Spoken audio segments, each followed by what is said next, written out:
Okay, welcome once again. This is Bonhi. Today it's the June meeting, and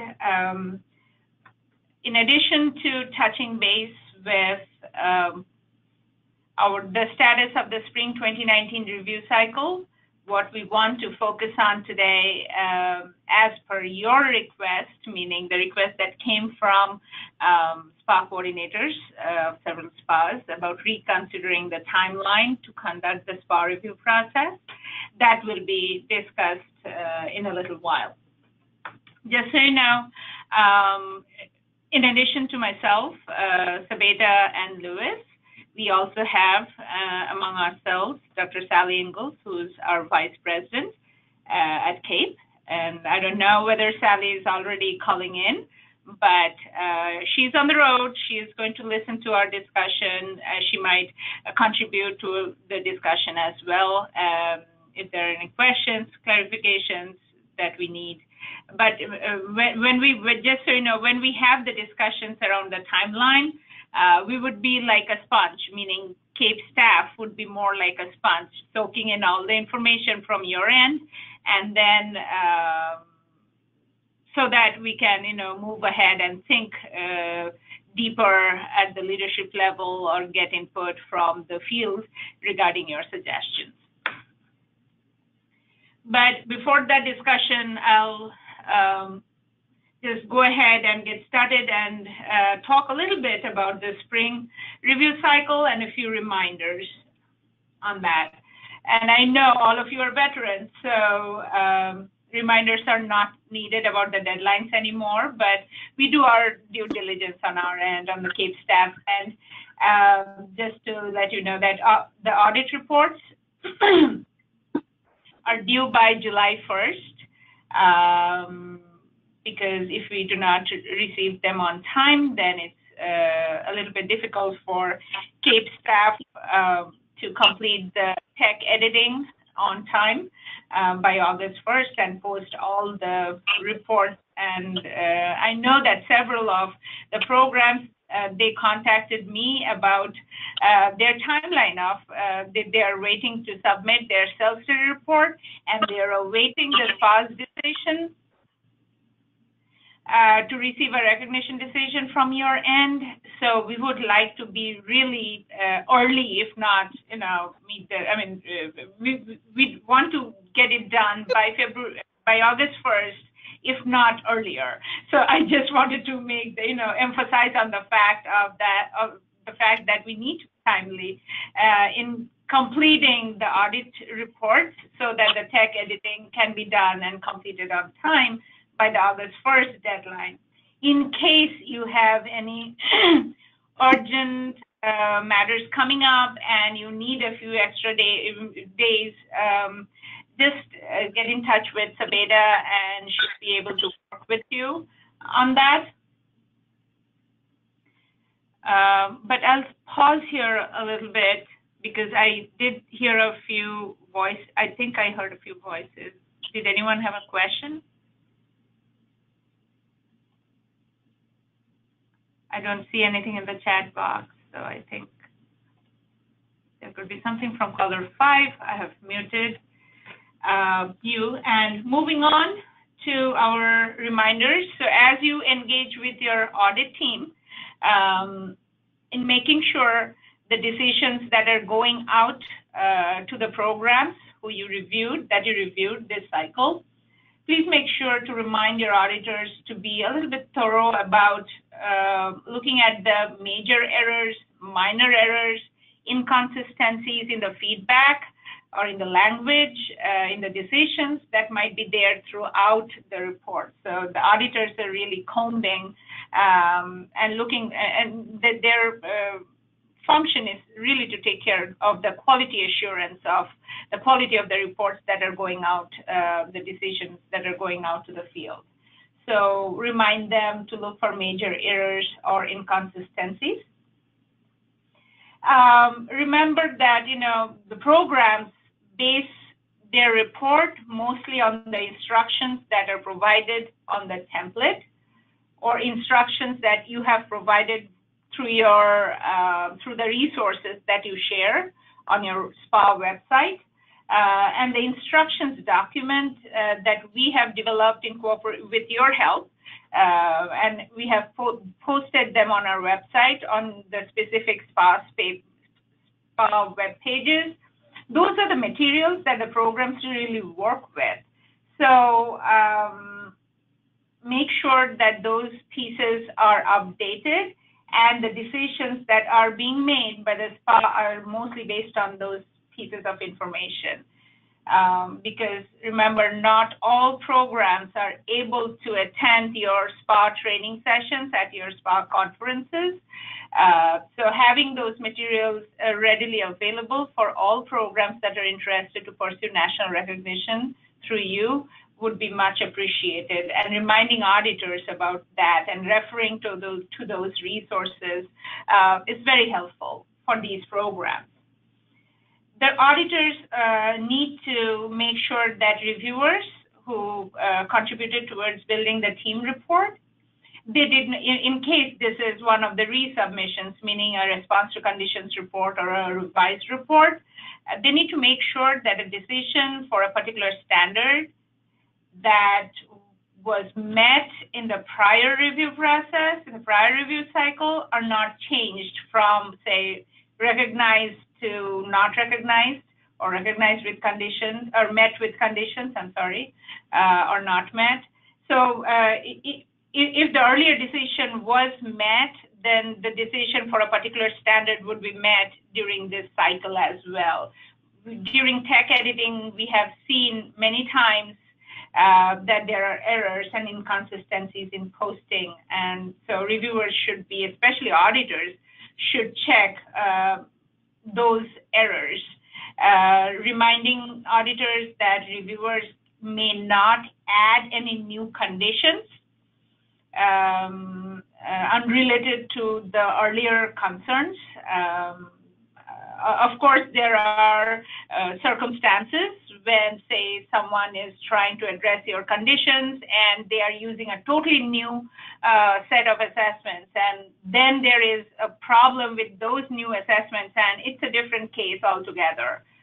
If it does not fall under that category, I would remind auditors to be, mindful about not adding any new conditions. Otherwise, national recognition becomes a moving target for the programs.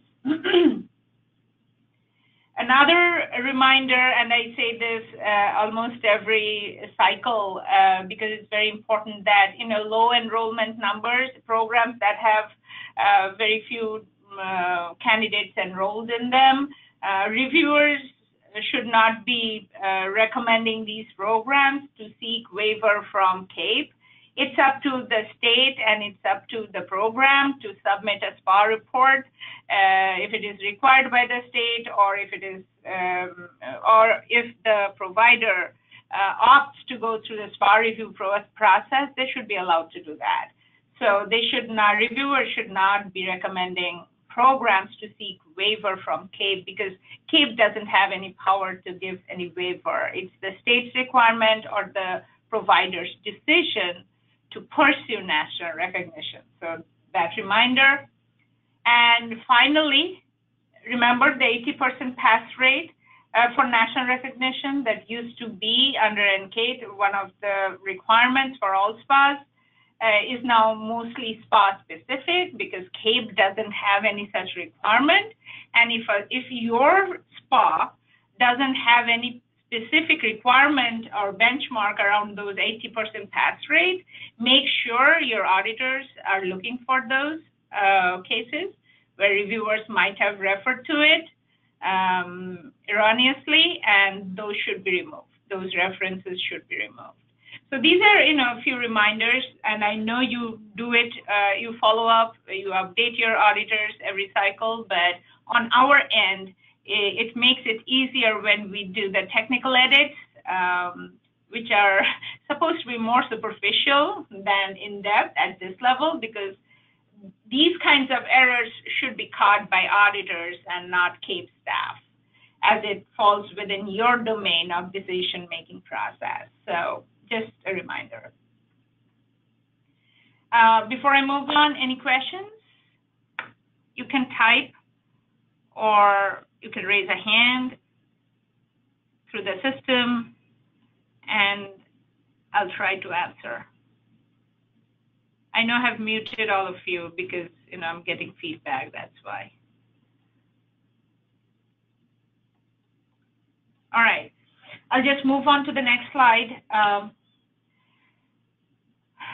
Also remind your auditors that while writing the audit reports, they should be mindful about the decisions and the comments in Part B, because the various parts, there are some parts of the SPA decision reports that are very crucial for the programs to understand the logic behind the decision-making process by the SPA, right? So say for Part B in the template, you provide, there's each standard, and then there is a comment box, and there are decisions. So say for standard 1, you say met with conditions, and in the comment box, you write, you meaning the reviewer writes that, all the assessments that were providing evidence for this particular standards meet the standards. But in the decision box, for the decision buttons, they have selected met with conditions. So the decision and the comment, the two things do not really match. In that case, the auditor needs to pick that one out and review with the team, with the audit team, or get back to the lead reviewer to make sure the understanding is clear on both ends. So those kinds of inconsistencies.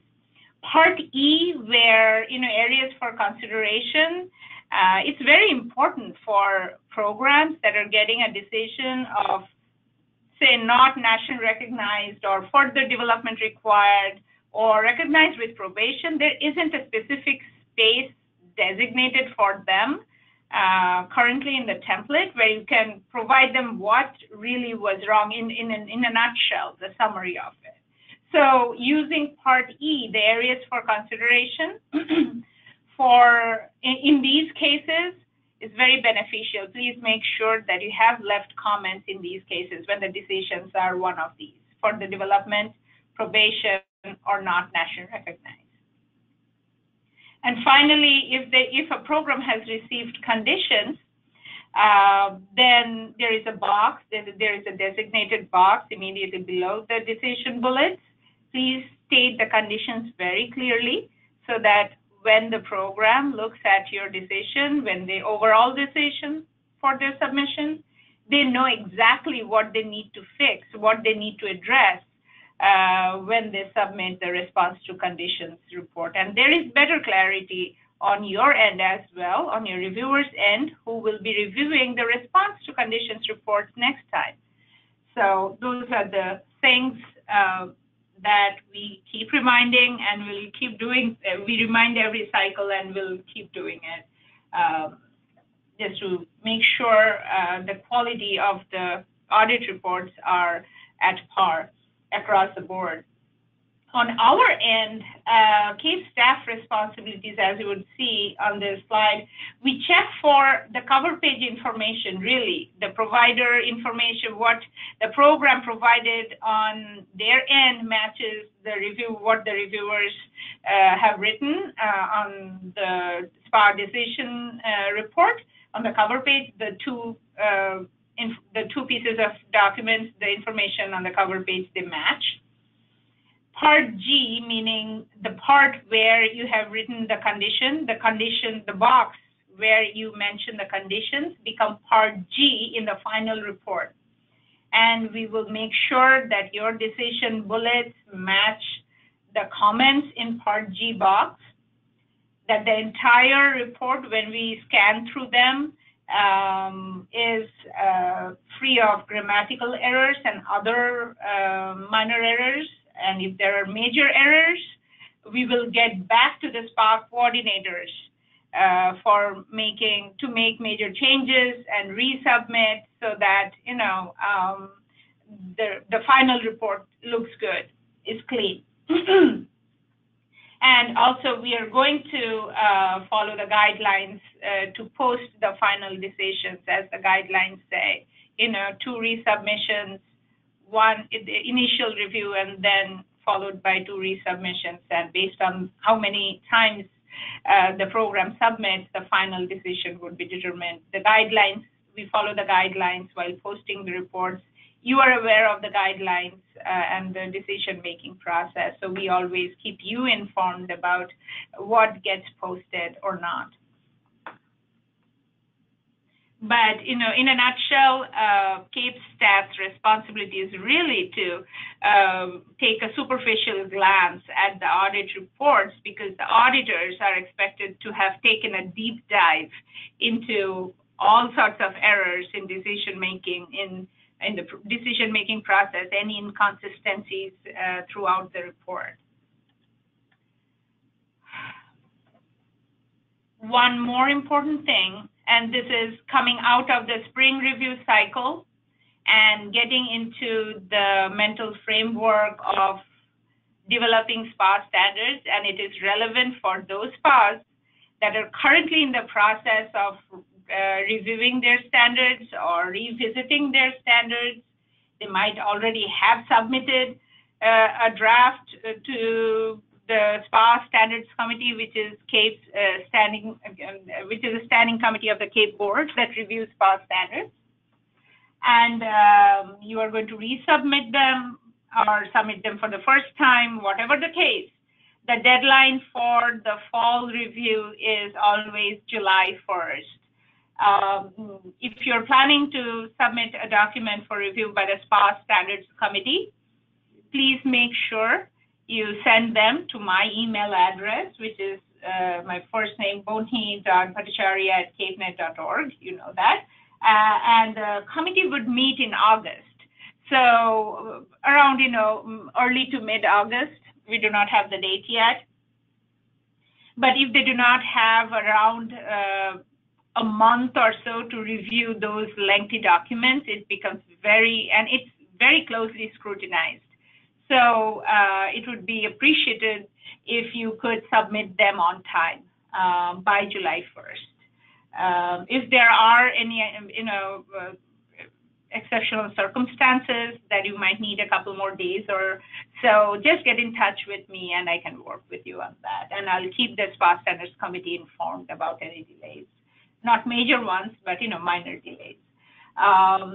So currently, the committee doesn't require or doesn't expect a SPA to present before the committee if they're presenting their standards, getting them reviewed or by this committee. But what you can do is you can assign or recommend a contact person in case the committee has any questions or needs clarifications on the materials you have submitted.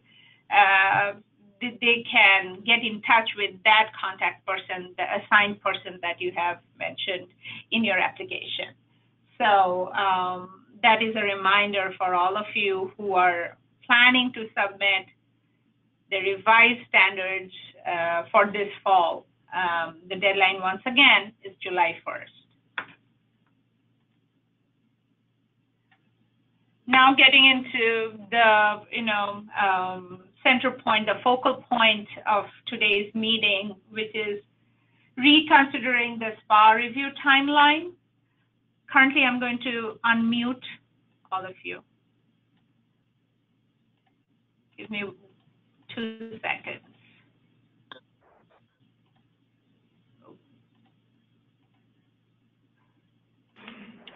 Yes, all of you are unmuted. What you can do is now mute yourself so that we are not disturbed, our voices are not being heard when the other person is speaking. And what the plan is like this. So during a short reminder that, during the last fall CAEP conference, during our annual face-to-face meeting with SPA coordinators, and also sometime before that, there came up a suggestion where SPA coordinators had pondered upon changing the timeline of the SPA review process, right? So currently, the spring cycle starts on March 15th and ends on August 1st. And then the fall cycle starts September 15th and ends on February 1st. The review process, the actual review process when your reviewers and you are engaged is around mid-April to July 1st for the spring cycle, and between mid-October and January 4th for the fall cycle. Sorry, spring cycle is April to July, fall cycle October to January. And for us, July and January are the key months for tech editing. We just keep a chunk of those 2 months aside just to focus on the tech editing process. Now I would open the field for open discussion and input from the SPA coordinators about your thoughts and rationale and alternatives for what you think might benefit the process by bringing in change in the timeline. Now, before we begin, I would like to share that Kathleen Shank from CEC, she has written that CEC would like to suggest fall begin September 20th and end February 20th, and spring beginning March 15th and ending August 10th. If that is the starting point of the conversation, I'll open it for the rest of you to comment.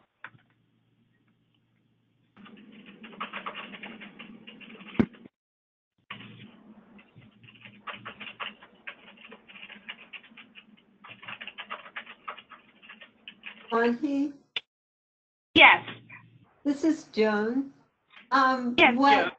What I find with our reviewers, we don't have conflicts in September, but we're always having difficulty in the spring because when they receive the program reports to review, it's right when they're closing their school year. So the time it takes from when they're submitted for them to go to the reviewers places them right at the time they're ending school. So I don't know if we can push that out further. That would be my recommendation. So Joan, when you say put that out further, what time frame do you have in mind? So I'm trying to look at the spring review so that they must submit March 15th. And it takes you, and I'm sorry, I've got to get it back in my head. When you get them March 15th, you release them to us mid-April. That's right when they're right through April and May. It's really busy. I don't know if you back them both up. If the universities would submit the beginning of March and they would receive them at the beginning of April. Okay, so you're suggesting that the timeline, the deadline for the EPP submission would be March 1st instead of March 15th. Right, and then the spring reviewers could start April 1st. Okay. And I don't know what that does to back into the fall, but I never have difficulty getting reviewers in the fall. I do have the difficulty in the spring. Got it. This is Irma. Can you hear me? Yes, Irma. How are you? Good. We have kind of, as far as the reviewing part, we're kind of opposite. Normally, we have a little more issue in the fall than in the spring. But what we have been discussing is rather looking for the report compilers. When they receive the report on February 15, it's kind of normally too late for them to make adjustments to their assessments and be able to report in the following cycle. So that was one that, kind of pushing back some dates, particularly, so that they can get maybe the reports earlier, so that if necessary, see their student teaching normally happens in the spring, and other important assessments like that, and getting the report back by February 15 normally is a little late for them to kind of do adjustments, is what we find in a lot of cases. So I don't know how we can solve that, is pushing everything back a little bit. Normally for the fall, they do have enough time, but not in the spring. Okay. So Irma, once again, I'll ask you in terms of dates. So are you thinking more like, because once again, it is March 15th for spring, right? So are you thinking more like mid-February? So what we were thinking is, because see, like, if normally when they're submitting in the fall, they will have already done the reports in the summer. So maybe we can push the reports to be due instead of September 15, September the 1st or something like that, and just push everything a little earlier so that they get the response for that full report earlier, like maybe in January rather than February, so that if they want to use that spring to make adjustments to the assessments and collect data, they have time. Although that is gonna put a little strain into the whole reviewing thing, because we will be kind of reviewing earlier in the fall. And again, as I said, NCTM has more problem in the fall. We always have to extend the deadline for reviews, so really the audit team will have to work faster. Okay, so what I'm hearing you say is that if we could move the fall timing from to end in January instead of February, then the program that are getting the decisions from you would have more time to address any conditions, make changes, collect one cycle of data, and resubmit in fall. Otherwise, it's not giving them enough time to submit in fall? Otherwise, it might be harder for them to actually change the assessments once the semester has already started, in February, to then change the assessments and collect data so that they can be ready for the next submission. Got it. So in that case, if you move it from August to January, then once again, you'll have to understand that the fall timing or the spring timing would also change, right? Meaning it would then be moved to a little earlier. It will move. Suggested. It will move to from March to February, because otherwise we won't be able to complete it on time to begin the fall review cycle in August. So it has to be completed by June to have a buffer of 1 month, July, to begin in August. So spring has to be completed by June then. Yeah, so I guess everything will have to be moved. Yeah.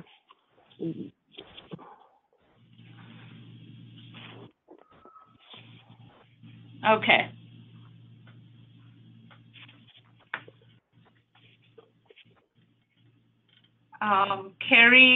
Carrie from Library Association writes that I'm okay either way, but would like to propose a new dates to my auditors if that is possible. please, Carrie, if you could, speak with consult with your auditors, and then let us know, because of course now we are kind of hearing from all of you what your proposals are, and as you can see, this is the proposals are spread across multiple months. I see that. Of course, I'll have to take notes and share it with you so that you can check with your audit team about what would be feasible and get back to us. I also see Natalie, who has written, I definitely agree with the suggestion to move the fall cycle so that audits are due January 20th.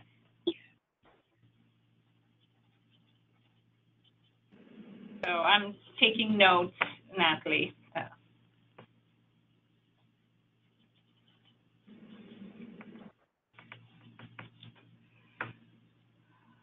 Okay.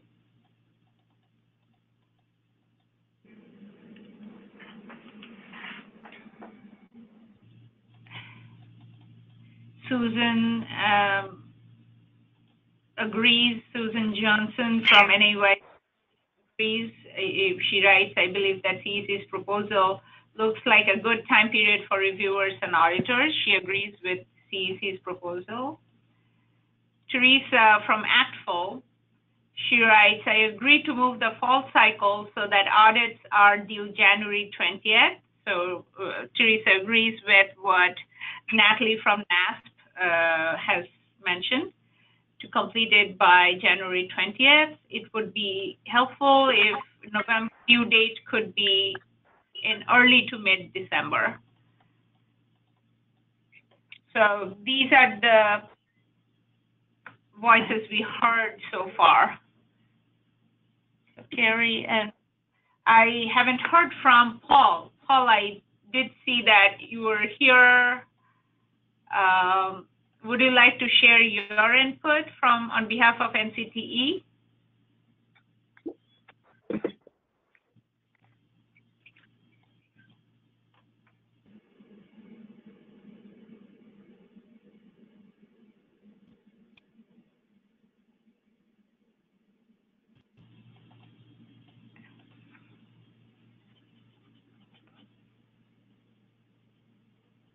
Paul, are you there?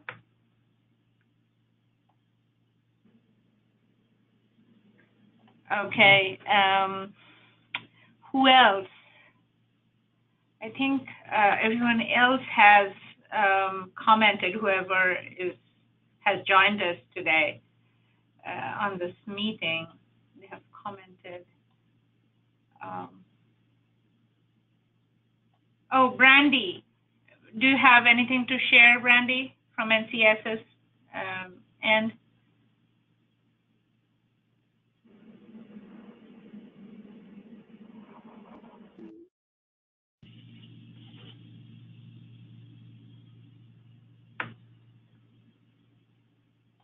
I'm sorry, Hello? Can you hear me now?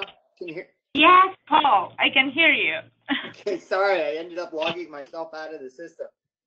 No, I think the conversation is a good one, and at NCTE, I mean, we have a lot of reviews, but in terms of the time frame, it works out okay. We find the fall is a little bit more challenging because we're bumping into that Christmas break holiday where a lot of my reviewers, they're leaving the university.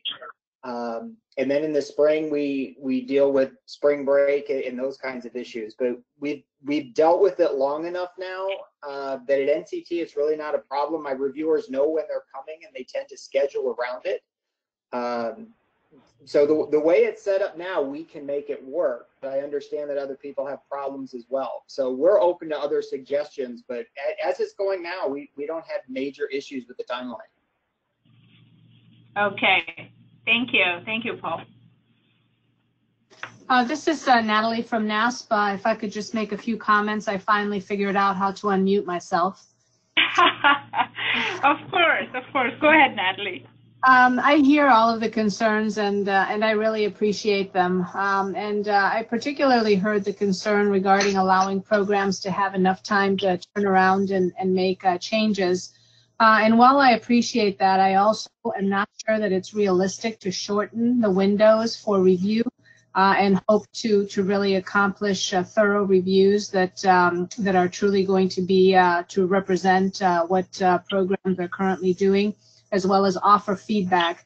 So I would just ask that us to be cautious about shortening any review periods.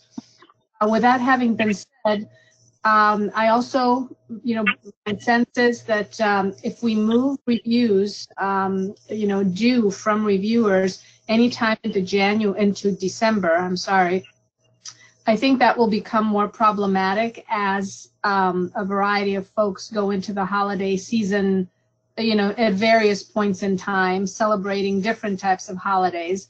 And so I would hesitate to suggest that we actually move reviews being due later in December. I think end of January, beginning of December, beginning would be fine. But after that, I think that truly it might be very challenging to get full reviews completed by the reviewers. I certainly appreciate the comment regarding auditors and the holiday season, and perhaps taking that into consideration so that we are actually able to have some quality time with family, so that the audits are not due January, 2nd or whatever the due date is exactly. So those are just my comments to really just focus on what we need to make to achieve quality reviews and be able to meet with our reviewers or follow whatever process we're following, keeping in mind that there are certainly times of the year that are more challenging with semesters for university folks, holidays, and so on. Thank you. Thank you, Natalie.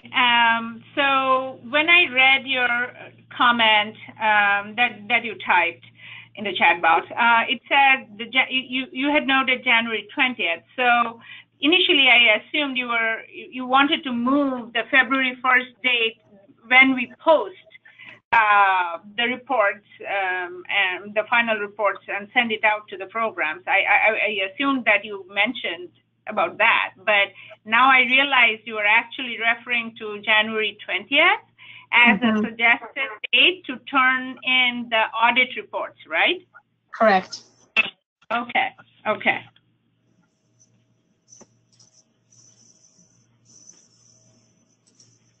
All right.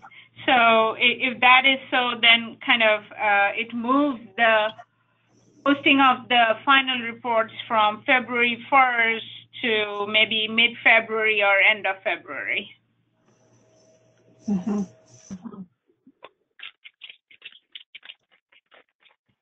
Okay.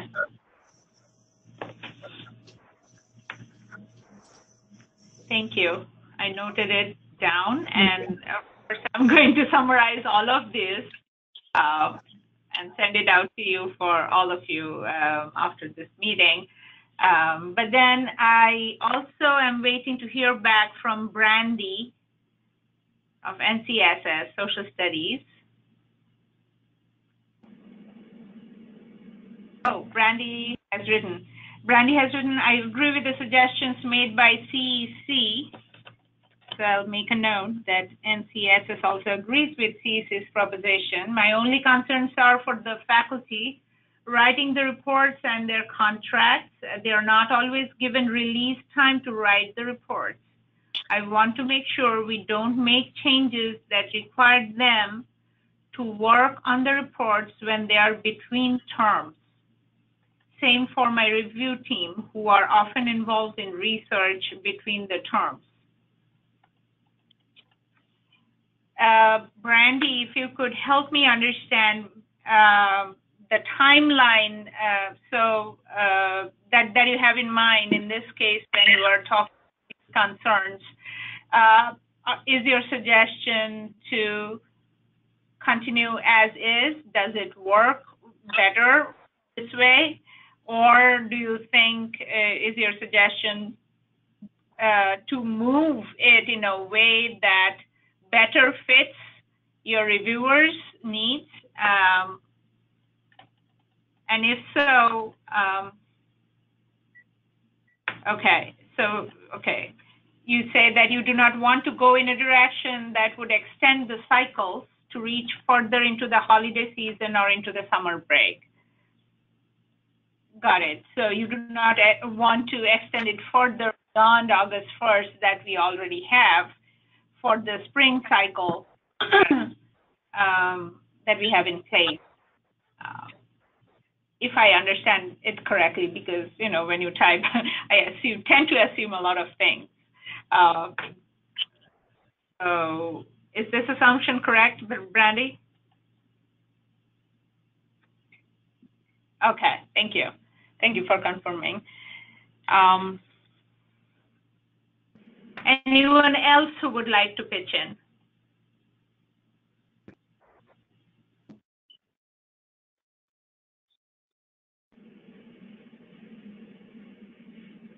If not, I would ask Sally Ingalls, who's here with us. Sally, if you're still on the call as you are traveling, would you mind sharing your thoughts after you've heard everyone's comments? Hello, everyone. Thank you, Bonhee. I appreciate hearing all of these perspectives, and I understand that we do have some different opinions on the date changes and perhaps proposed date changes. So I'm just here to say that I think we as a leadership team at CAEP need to take these recommendations under consideration. And Bonhee, I would recommend that as we review these, we would report back to this committee the recommendations just from our perspective and how our staff could perhaps accommodate for these proposed date changes. Yes, Sally, thank you for bringing that up, because just like you said, it's also moving the dates would also mean moving some of the staff commitments on CAEP's end. And as you know, our CAEP has 2 conferences and then 2 accreditation council meetings and a lot of travel for various reasons, like site visitor trainings, and there are several things going on at CAEP where CAEP staff are expected to be, you know, all hands on deck. So movements in some timelines might affect the quality of engagement from CAEP staff's end.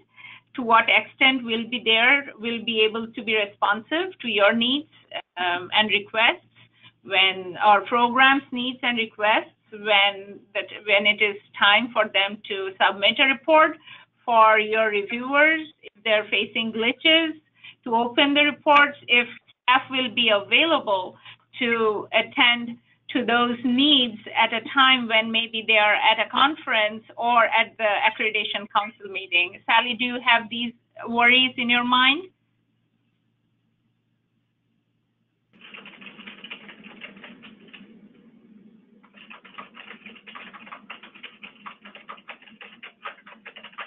Bonhee, this is Sally. I missed just the last piece that you shared. Yes, I was trying to say that, you know, there are several, events where CAEP staff are expected to be, you know, all hands-on-deck events, like the Accreditation Council meeting, the conferences where the urgent requests coming from programs trying to submit reports, their shells and errors, glitches, even reviewers attending to their needs with the system and guiding them, those things might get affected because CAEP staff might not be available if the dates collided with the major events that we have, right? Yes, that is an important consideration. Thank you. Okay, so, and also, you know, of course, we are going to take all your suggestions in mind. We'll keep them in mind. And we also have to remember that the clients' needs, the people who we serve as CAEP, as spas, we have to take their needs into account as well. So once all the spas come to an agreement of a tentative shift in date, if that is possible, keeping in mind CAEP's needs as well, then we would like to survey the field.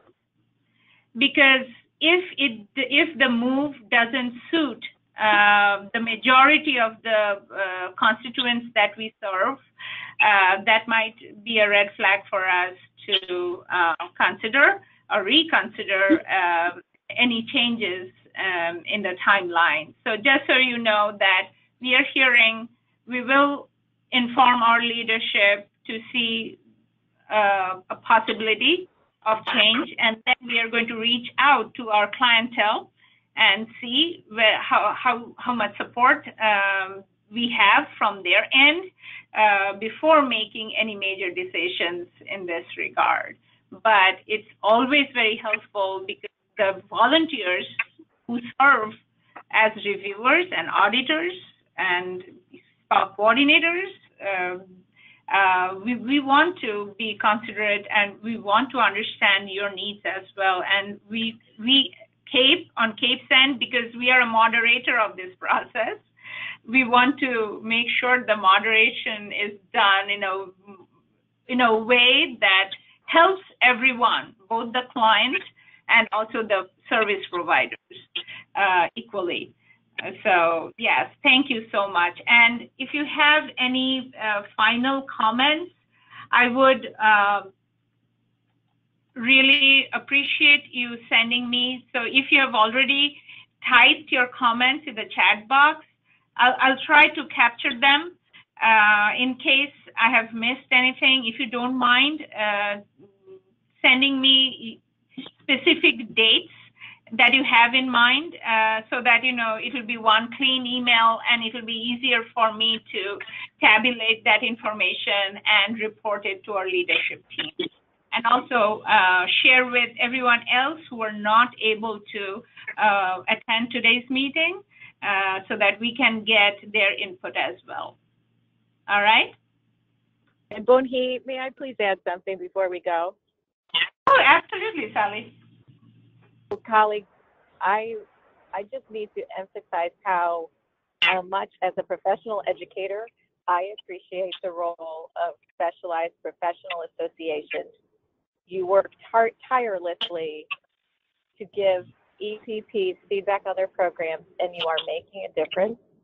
And as an EPP head, I experienced it firsthand. And so sincere thanks on behalf of CAEP, and also from me as a former EPP head, that what you do matters, and we just truly appreciate you. Thank you, Sally, to bring in the EPP voice as well, right? Yes, yes. And thank you, Bonhee, Sabeda, and Lewis, for all that you do to make this work for our spas. We appreciate you. Thank you. Thank you, Sally. Absolutely. And also, just so you know, Sabeta today is at a training somewhere else, but she made sure to attend this meeting so that she can hear everyone's feedback and all of us could put our heads together and make sure that we are not missing anything that you shared with us today. So thank you once again for sharing your input. Very soon, I'm recording this meeting today. And just like I do for all the prior meetings, I'll convert a link and share that link with you and others who could not attend, and also share the PowerPoint along with the notes that we took from today's conversation. All right. Thank you so much once again for making time today. And before we leave, I would like to remind you that our next SPA coordinators meeting, the online meeting, would be on July 16th. It's a Tuesday, and it's going to be from 2:30 p.m. to 3:30 p.m. Eastern Standard Time. So we'll talk to you again in July. So take care. Thanks.